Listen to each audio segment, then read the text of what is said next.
Pour ne rater aucune de nos vidéos, n'oubliez pas de vous abonner et d'activer la cloche. Les blagues racistes fusaient régulièrement. L'une d'entre elles, c'était vous savez pourquoi les Noirs n'ont pas de ligne dans la main? C'est parce qu'ils n'ont pas d'avenir. J'avais vraiment l'impression de déranger, de ne pas être à ma place ici. Nous recevons à la JAR des témoignages d'étudiants, d'étudiantes qui témoignent d'insultes, de remarques. On s'est donné l'objectif de mener la lutte antiraciste aussi dans nos médias. Retrouvez-nous le 5 et 6 octobre prochain pour le premier festival antiraciste des médias. C'est à la Friche de la Belle de Mai à Marseille.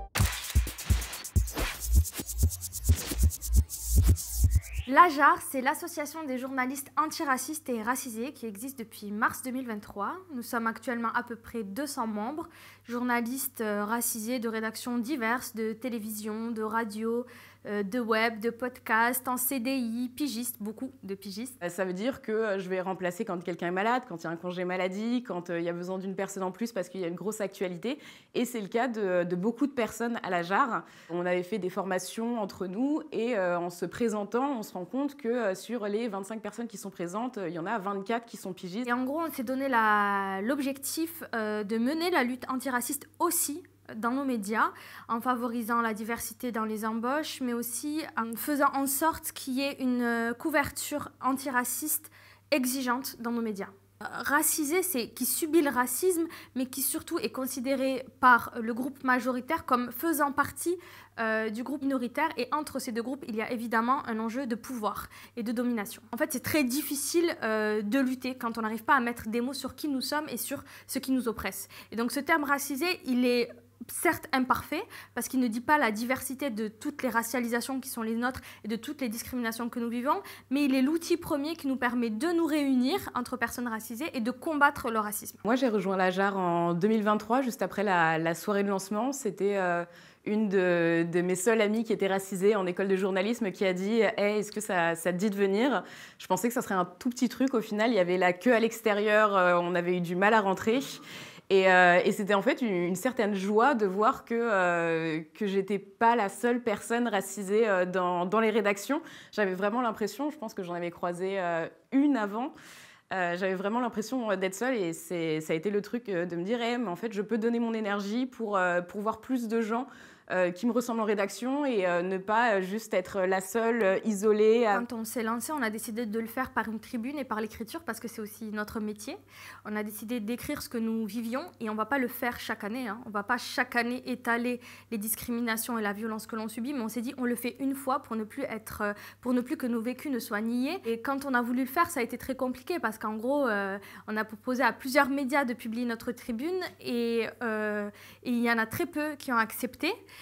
Au début, peut-être parce qu'on était considéré comme un petit groupe, peut-être communautaire ou communautariste, certains diront, qui n'allait pas avoir peut-être assez de sérieux dans la lutte. Et en fait, on a prouvé, après 1 an et demi, que nous étions une association de journalistes professionnels et que notre lutte, elle ne servait pas que les personnes racisées, mais l'ensemble du secteur médiatique, puisque nous permettons par nos critiques de faire avancer l'ensemble du secteur médiatique vers une écriture de la réalité plus proche de ce qu'elle est en enlevant les biais racistes du traitement médiatique. Aujourd'hui, nous sommes en septembre 2024, c'est la rentrée dans les écoles de journalisme et d'ores et déjà, alors que ça fait 1 semaine, 2 semaines que les étudiants sont rentrés, nous recevons à la JAR des témoignages d'étudiants, d'étudiantes voilà, qui témoignent d'insultes, de remarques. Il y a un truc qui est obligatoire plus ou moins quand on passe en école de journalisme, c'est d'aller faire du temps en presse quotidienne régionale, donc loin de la région parisienne où j'ai grandi la plupart de ma vie. Je suis partie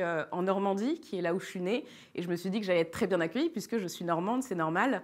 La réaction des personnes que j'interrogeais quand ils me voyaient, j'avais vraiment l'impression de déranger, de ne pas être à ma place ici. Il faut savoir que dans beaucoup de rédactions, encore aujourd'hui, les rares personnes racisées sont celles qui font le ménage ou la technique, voilà.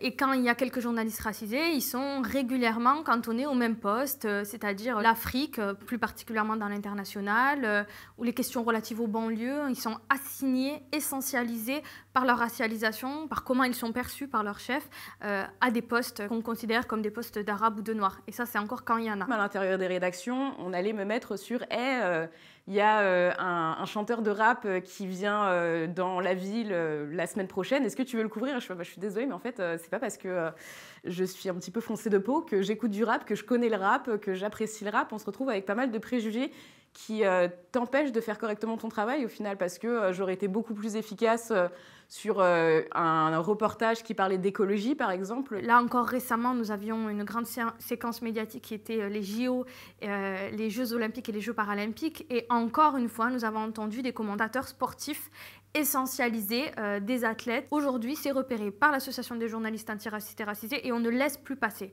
Et donc, on les oblige en fait à se questionner. Alors peut-être qu'ils ne changeront pas tout de suite, mais au moins on met sur le tapis cette question comme étant une question prioritaire et on dit qu'il faut respecter en réalité les personnes racisées dans le traitement médiatique, peu importe le sujet. Sur la question importante de la représentativité, nous avons en réalité très peu de données. Nous, à l'AJAR, on demande aux journaux de faire des analyses. Qui est représenté en photo? À quel rôle? Est-ce que c'est des rôles négatifs? Est-ce que c'est des rôles positifs? Est-ce que c'est des rôles de témoin, de victime ou de quelqu'un qui peut penser la situation? Pour l'instant, c'est fait dans quasiment aucun journal.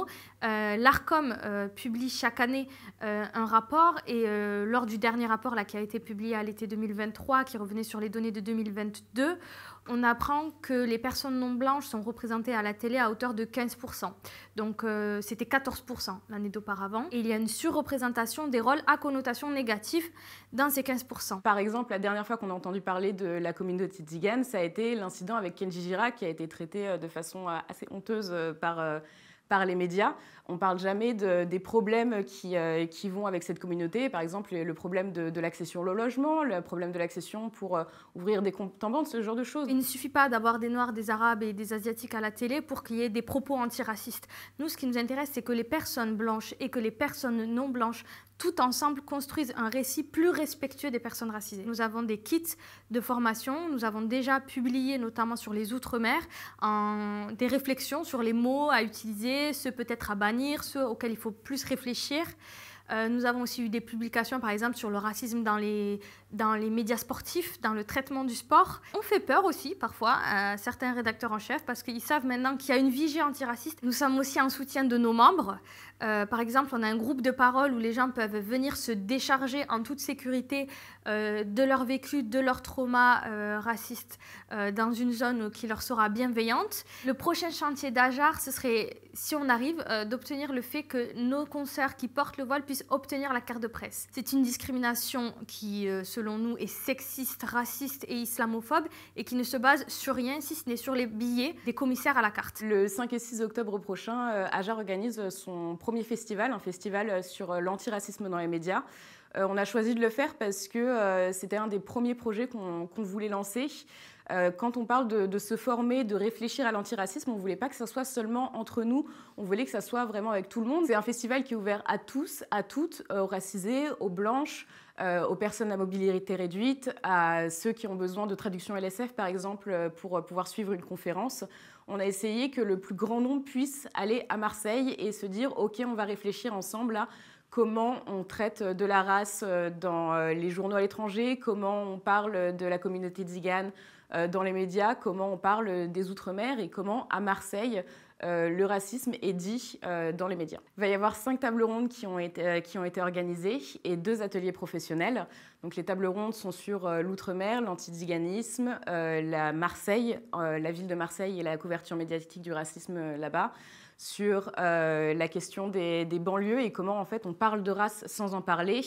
Et la dernière table ronde est sur comment la question du racisme est traitée dans les médias à l'étranger, parce que c'est toujours bien de regarder ce qui est fait chez les autres. 2 ateliers masterclass qui sont plus destinés aux journalistes, qui sont comment faire de l'enquête, et la deuxième est sur comment défendre ses droits en rédaction et comment en fait le fait d'être racisé est un accélérateur d'inégalité à l'intérieur du lieu de travail. Il est toujours temps de s'inscrire, c'est-à-dire que même si vous débarquez le jour du festival et que vous dites « bonjour, je veux rentrer », vous pourrez rentrer, c'est extrêmement facile. Donc oui, il y a des réflexions, mais il y a aussi le soir, il y a un concert, il y a un seul en scène, il y a des DJ sets, donc on va faire la fête autant qu'on va réfléchir. Retrouvez-nous le 5 et 6 octobre prochain pour le premier festival antiraciste des médias. C'est à la Friche de la Belle de Mai à Marseille. Et pour prendre vos places, rendez-vous sur nos réseaux sociaux, Aja Racisé.